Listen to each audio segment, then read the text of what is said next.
Good morning, students. Today we will discuss some questions of exercise 8.1 of chapter Introduction to Trigonometry.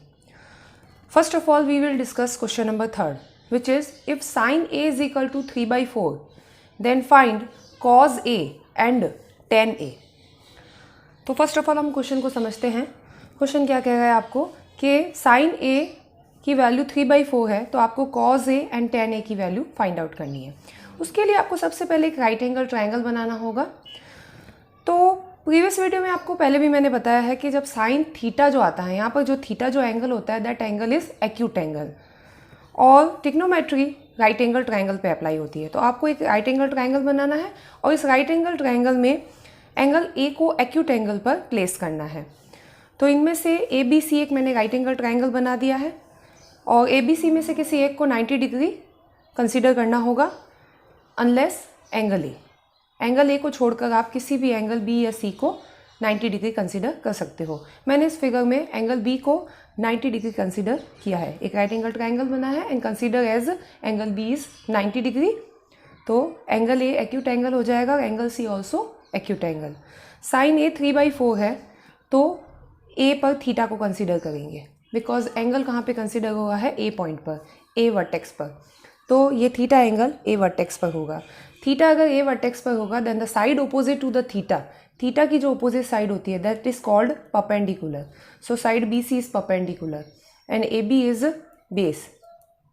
A B base हो जाएगी and the side opposite to the 90 degree is hypotenuse. तो side A C is hypotenuse, ये hypotenuse हो जाएगी. तो आपके पास में क्या गिवन है देखते हैं. आपके पास गिवन है sine A is equal to 3/4 और sine theta is the ratio of perpendicular and hypotenuse. So 3/4 will be equal to perpendicular upon hypotenuse. या हम कह सकते हैं perpendicular ratio hypotenuse is equal to 3/4. या आप कह सकते हैं let perpendicular is equal to 3x and hypotenuse will be equal to 4x. आपके पास परपेंडिकुलर और हाइपोटेनियस का रेशियो है 3/4, तो आप परपेंडिकुलर को 3x और हाइपोटेनियस को 4x कंसिडर कर सकते हैं. ये ABC एक राइट एंगल ट्रायंगल है, so we can apply Pythagoras theorem. Pythagoras theorem apply करेंगे. तो मैं कह रही हूँ by Pythagoras theorem.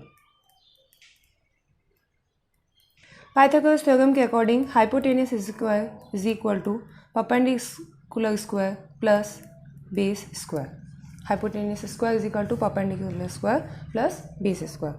Hypotenuse is 4x, so 4x whole square equal to perpendicular is 3x, so 3x whole square plus base आपके पास नहीं है, so base की जगह मैंने b लिख दिया है.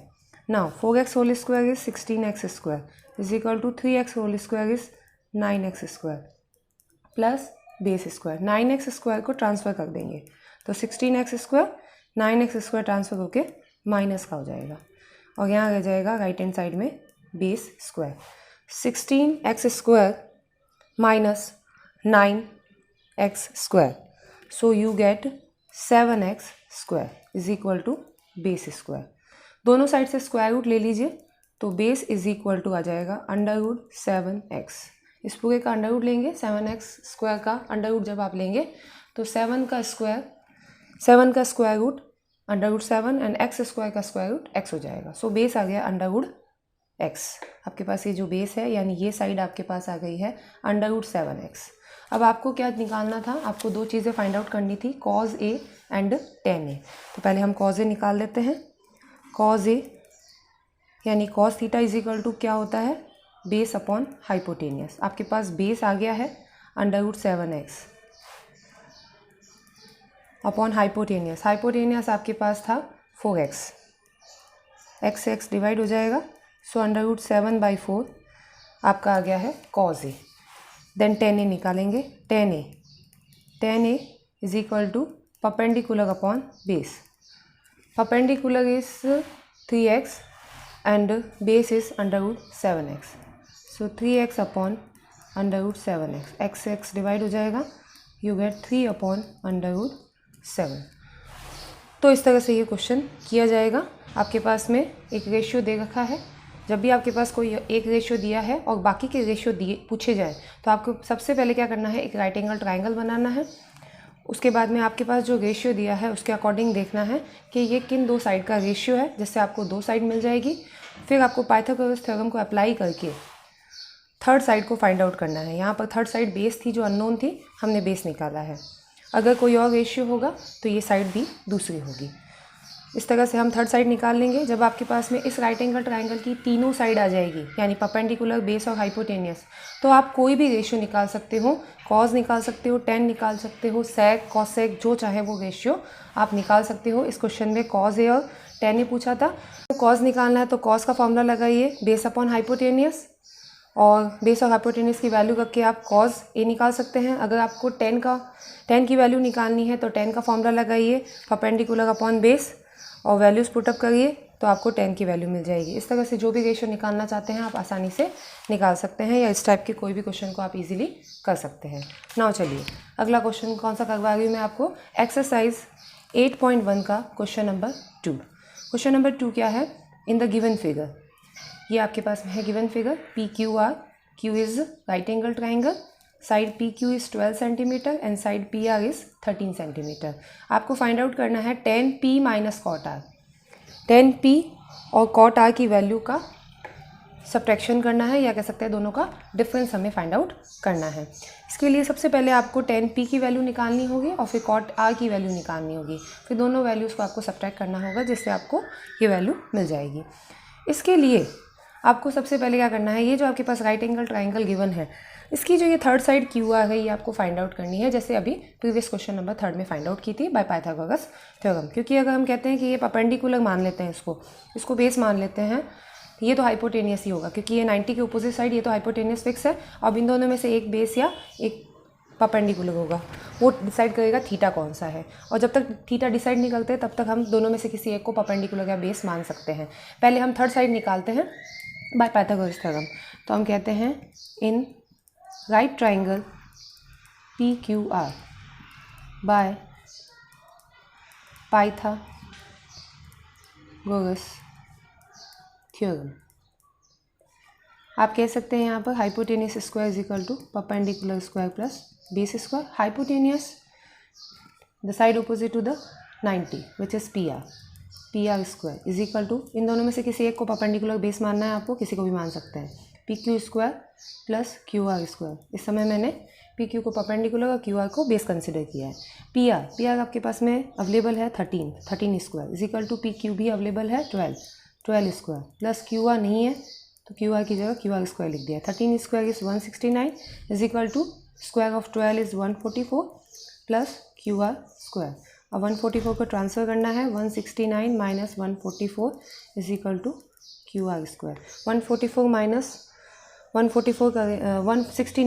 144 करते हैं तो आपके पास आ जाता है 25 is equal to Q R square. दोनों साइड से आपको स्क्वायर रूट ले लेना है। स्क्वायर रूट लेते ही आप कहेंगे यहाँ पर क्यू आर ले जाएगा, यहाँ आ जाएगा 5। स्क्वायर ऑफ 25 इज़ 5, आपके पास में 5 आ गया है, यानी थर्ड साइड आपके पास आ चुकी है। अब 10p जब आपको निकालना है तो ये क्या करेंगे आप, जब आप 10p निकालना चाहते हैं तो थीटा आपको p पर कंसीडर करना है। आपने थीटा कहाँ पे कंसीडर कर लिया है, 10p निकालने के लिए आपको थीटा p पर कंसीडर करना होगा। p पर जब आपने थीटा को कंसीडर किया है तो उसकी opposite side Q R perpendicular हो जाएगा और पी क्यू बेस हो जाएगा, तो उसके अकॉर्डिंग आपका 10p निकल जाएगा। 10p is equal to perpendicular upon base, यानी कि perpendicular is Q R upon base is P Q, और क्यू आर हमने निकाला है 5 और पी क्यू क्वेश्चन में दे रखा है 12, यानी कि आपके पास 10p की वैल्यू आ गई है 5/12। अब हमें दूसरी वैल्यू चाहिए कॉट आर। कॉट आर के लिए अब आपको ये जो थीटा था इसको जहाँ पर आपने p पर कंसिडर किया था, अब इसको यहाँ नहीं, अब इसको r पर कंसिडर करना होगा। जब आपने थीटा को r पे कंसिडर किया तो थीटा की अपोजिट साइड अब पी क्यू जो है वो परपेंडिकुलर हो जाएगी और ये जो क्यू आर है अब ये बेस बन जाएगा। नाउ अब हम कॉट आर निकालते हैं कॉट आर के फॉर्मूले से। Cot R, cot is the base upon perpendicular. Cot R के लिए बेस है क्यू आर अपॉन परपेंडिकुलर है कौन, पी क्यू। पी क्यू, यानी कि क्यू आर है आपके पास में कितना, क्यू आर है आपके पास में 5 और पी क्यू अगेन 12, यानी दोनों की वैल्यू सेम आ गई है। अब हम इनका सब्ट्रैक्शन करेंगे तो 10 पी माइनस कॉट आर, यानी कि 5/12 माइनस 5/12 विच इज़ 0। तो ये हमारा आंसर होगा। तो किस तरह से किया है ये देखिए, ये क्वेश्चन आपके लिए उन क्वेश्चंस के लिए हेल्पफुल रहेगा जहाँ पर थीटा की वैल्यू चेंज हो गई है। तो थीटा की वैल्यू जब भी चेंज होगी तो स्टार्टिंग प्रोसीजर सेम रहेगा। आपके पास में जो भी ट्राइंगल दे रखा है उसकी जो भी साइड्स दे रखी है, अगर 2 साइड दे रखी है तो तीसरी अननोन साइड आपको हाइपोटेनियस के थ्रू, यानी hypotenuse square is equal to perpendicular square plus base square, यानी कि पाइथागोरस थ्योरम के थ्रू निकालनी है। कहने का मतलब है अगर आपको या तो एक रेशियो दिया होगा जैसे क्वेश्चन नंबर 3 में दिया हुआ था, या आपको सीधी वो साइड्स दे रखी है, दोनों ही कंडीशन में आपको सबसे पहले पाइथागोरस थ्योरम लगानी है और थर्ड साइड निकालनी है।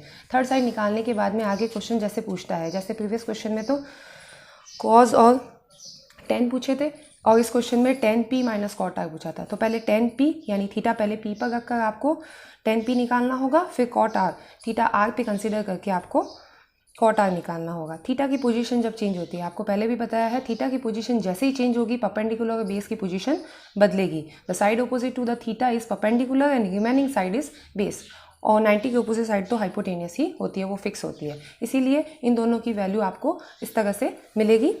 और थीटा की पोजीशन बदलने से परपेंडिकुलर और बेस के चेंज हो जाने की वजह से ही tan p और कॉट r की वैल्यू सेम आई है और उनको सब्ट्रैक्ट करने पर हमें 0 आंसर मिला है।